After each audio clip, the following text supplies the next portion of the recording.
অসামৰিক চিকিৎসালয়তেই আইচিইউ নাই, আন্তঃগাঁথনি দুৰ্বল। তাৰ পাছতো আকৌ মেডিকেল কলেজৰ সপোন দেখুৱাই মুখ্যমন্ত্ৰীয়ে। মহকুমা চিকিৎসালয়খনেই পূৰ্ণাংগ জিলা চিকিৎসালয় নহ'ল। তাৰ পাছতো নিৰ্বাচনী সভাত মেডিকেল কলেজৰ স্বপ্নৰে ৰাইজক আভুৱা। আজি আমাৰ বজালিত সুন্দৰ সাহিত্য সভা হ'ল, গাঁৱে ভূঞে ৰাস্তা হ'ল, ভট্টদেৱ ইউনিভাৰ্চিটি হ'ল, বজালিত জিলা হ'ল। এতিয়া বজালিক আমি কি কৰিব লাগিব?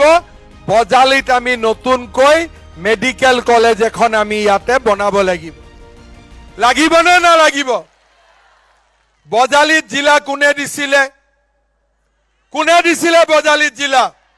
বজালিত ইউনিভাৰ্চিটি কোনে দিছিলে? বজালিত মেডিকেল কলেজ কোনে দিব পাৰিব? প্ৰতিক্ৰিয়া প্ৰকাশ অসম জাতীয়তাবাদী যুৱ ছাত্ৰ পৰিষদৰ। বজালিত নিৰ্বাচনী প্ৰচাৰ চলাই চিকিৎসা মহাবিদ্যালয় স্থাপন সন্দৰ্ভত মুখ্যমন্ত্ৰী হিমন্ত বিশ্ব শৰ্মাই শেহতীয়াকৈ কৰা ঘোষণাক লৈ শুকুৰবাৰে অসম জাতীয়তাবাদী যুৱ ছাত্ৰ পৰিষদে অঞ্চলটোৰ স্বাস্থ্যসেৱাৰ আন্তঃগাঁথনি থকা দুৰ্বলতাৰ কথা আঙুলিয়াই দি উদ্বেগ প্ৰকাশ কৰে। AJYCPৰ সাধাৰণ সম্পাদক বিজন বায়নে জোৰ দি কয় যে শ্বহীদ মদন ৰাউতা চমুকৈ SMR মহকুমা অসামৰিক চিকিৎসালয়খন প্ৰথমে এখন পূৰ্ণাংগ জিলা চিকিৎসালয়লৈ উন্নীত কৰি আৱাসীসকলৰ বাবে উন্নত স্বাস্থ্যসেৱাৰ সুবিধা নিশ্চিত কৰিব লাগে। নিৰ্বাচনী প্ৰচাৰৰ সময়ত মুখ্যমন্ত্ৰীয়ে দিয়া বক্তব্যৰ প্ৰতিক্ৰিয়া প্ৰকাশ কৰি AJYCPয়ে উল্লেখ কৰে যে বজালি অসামৰিক চিকিৎসালয়খনত বৰ্তমান ICU আৰু CT স্কেন সেৱাকে ধৰি অত্যাৱশ্যকীয় চিকিৎসা সঁজুলি তথা উন্নতমানৰ সুবিধাৰ অভাৱ। চিকিৎসা মহাবিদ্যালয়ৰ দৰে বৃহৎ পৰিসৰৰ প্ৰকল্প গ্ৰহণ কৰাৰ পূৰ্বে বৰ্তমানৰ স্বাস্থ্যসেৱাৰ আন্তঃগাঁথনি শক্তিশালী কৰাটো অগ্ৰাধিকাৰ দিব লাগে বুলি দাবী বিজন বায়নৰ। বজালি জিলাত এখন চিকিৎসা মহাবিদ্যালয় ইয়াত নতুন চৰকাৰখনে আৰম্ভ কৰিব। যেতিয়া চৰকাৰ গঠনৰ পিছতে ইয়াৰ প্ৰাৰম্ভিক কাম কাজ আৰম্ভ হ'ব বুলি ইতিমধ্যে তেখেতে এটা খুব সুন্দৰ খবৰ বজালিবাসীৰ বাবে দিছে। গতিকে আমি খবৰটোৰ বাবে আমি মাননীয় মুখ্যমন্ত্ৰী মহোদয়ক ধন্যবাদ জনাইছোঁ।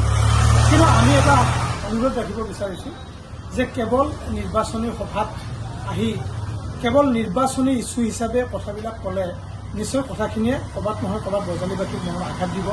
যে এইকাৰণে এই বিষয়টো আমি উত্থাপন কৰিবলগীয়া হৈছে যে বিগত সময়ত বজালি জিলাৰ যিখন ভৌগোলিক চাৰিসীমা, এই ভৌগোলিক চাৰিসীমালৈ বজালিবাসী ৰাইজে দীৰ্ঘদিন ধৰি আচলতে বিভিন্ন ধৰণৰ মাননীয় মুখ্যমন্ত্ৰী মহোদয়ৰ কাকতি মিনতি আন্দোলন বিভিন্ন ধৰণৰ কাৰ্যব্যৱস্থা গ্ৰহণ কৰাৰ পিছতো আজিলৈকে কিন্তু বজালি জিলাৰ ভৌগোলিক চাৰিসীমা নিৰ্ধাৰণ নহ'ল। আৰু তাতকৈ দুৰ্ভাগ্যজনক কথা যে যিহেতু বজালি ইতিমধ্যে আমি যিসকল ক্ষমতাত থকা ব্যক্তি তেখেতসকলক যেতিয়াই কোৱা হয় বা চৰকাৰৰ যিবিলাক পৃষ্ঠপোষকতাত থকা ব্যক্তি তেখেতসকলক ক'লে কোৱা হয় যে বজালিখন এখন জিলা, এখন পূৰ্ণ পৰ্যায়ৰ জিলা। এতিয়া মূল কথাটোৱে হ'ল যে বজালিত যিখিনি সময়ত মাননীয় মুখ্যমন্ত্ৰী মহোদয়ে এখন চিকিৎসা মহাবিদ্যালয় হ'ব বুলি ঘোষণা কৰিছে, কিন্তু সেইখিনি সময়তে অতি দুৰ্ভাগ্যজনকভাৱে যে বজালিত এখন জিলা অসামৰিক চিকিৎসালয় আজিলৈকে কিন্তু হৈ উঠা নাই। গতিকে এই বিষয়টো সঁচাকৈ বজালিবাসীৰ বাবে দুৰ্ভাগ্যজনক যে আমাক হয় যে এখন চিকিৎসা মহাবিদ্যালয় লাগে, কিন্তু তাৰ লগে লগে যে জিলাৰ এই বজালি জিলাৰ যে জিলা অসামৰিক চিকিৎসালয় এখন হ'ব লাগে সেই কথাটো কিন্তু মাননীয় মুখ্যমন্ত্ৰী মহোদয়ে প্ৰয়োজন অনুভৱ কৰিব লাগিছিল।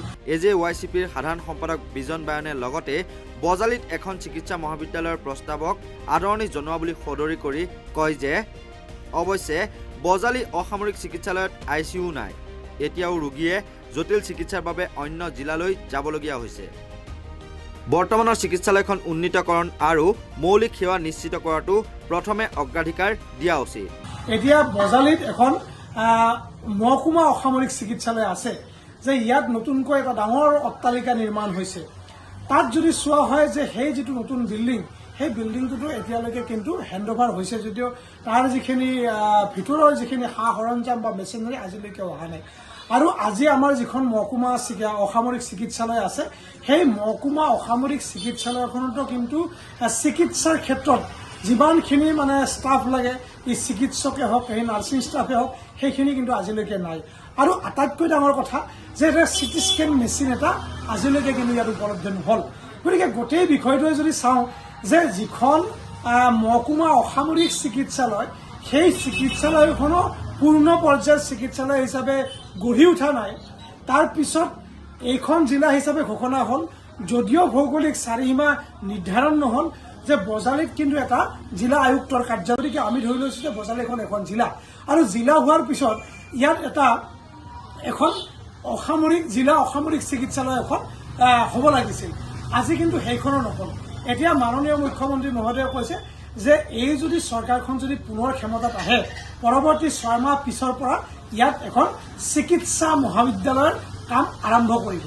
গতিকে এই কথাটো আমি অনুভৱ কৰিছোঁ যে মাননীয় মুখ্যমন্ত্ৰী মহোদয়ে কেৱল মাত্ৰ ৰাজনীতি কৰাৰ কাৰণে যদি বজালীবাসীক এই ধৰণৰ কথাবিলাক যদি কয়, তেতিয়া নিশ্চিতভাৱে আমি ভাবিম যে বজালীক প্ৰতাৰণা কৰা হৈছে। আৰু এইগৰাকী মাননীয় মুখ্যমন্ত্ৰীৰ কথা আচলতে কি ধৰণে হয় সেই কথাখিনি কিন্তু আমি চিন্তা কৰিবলগীয়া, যে এইকাৰণে চিন্তা কৰিবলগীয়া যে তেখেতে কিন্তু কেবিনেট সিদ্ধান্ত পাতি, যেতিয়া বজালী জিলাৰ ভৌগোলিক চাৰিসীমাৰ কাৰণে আন্দোলন হৈছিল, কেবিনেট সিদ্ধান্ত পাতি কৈছিল যে 1 মাহৰ ভিতৰত বজালীৰ ভৌগোলিক চাৰিসীমাটো নিৰ্ধাৰণ কৰিব, আৰু কেবিনেট সিদ্ধান্ত মতে তেওঁলোকে ইয়াতে 3জনকৈ কেবিনেট মন্ত্ৰীক এই গোটেই বিষয়খিনি পৰ্যবেক্ষণৰ কাৰণে দায়িত্ব দিছিল। কিন্তু আজি এমাহ নহয়, এবছৰ নহয়, 2 বছৰ অতিক্ৰম কৰিলে, কিন্তু আজিলৈকে বজালী জিলাৰ ভৌগোলিক চাৰিসীমা নহ'ল। আৰু শেহতীয়াভাৱে আমি এটা কথা দেখিছোঁ যে 19 ছেপ্টেম্বৰ তাৰিখে আমাৰ মৰমৰ শিল্পী জুবিন গাৰ্গৰ মৃত্যু হৈছিল, আৰু মৃত্যুটো ৰহস্যজনক আছিল।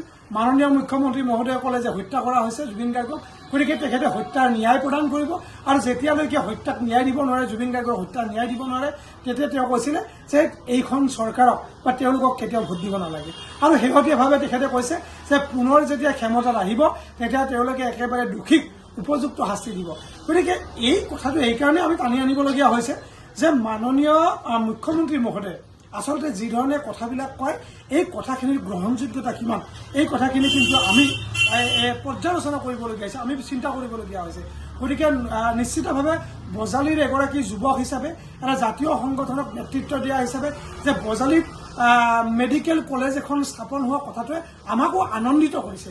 কিন্তু এই কথাটো কেৱল মাত্ৰ নিৰ্বাচনী ইছ্যু হ'ব নালাগে, কেৱল মাত্ৰ নিৰ্বাচনী সভাত জনসাধাৰণক ডাইভাৰ্ট কৰাৰ কাৰণে এই কথাবিলাক হ'ব নালাগে।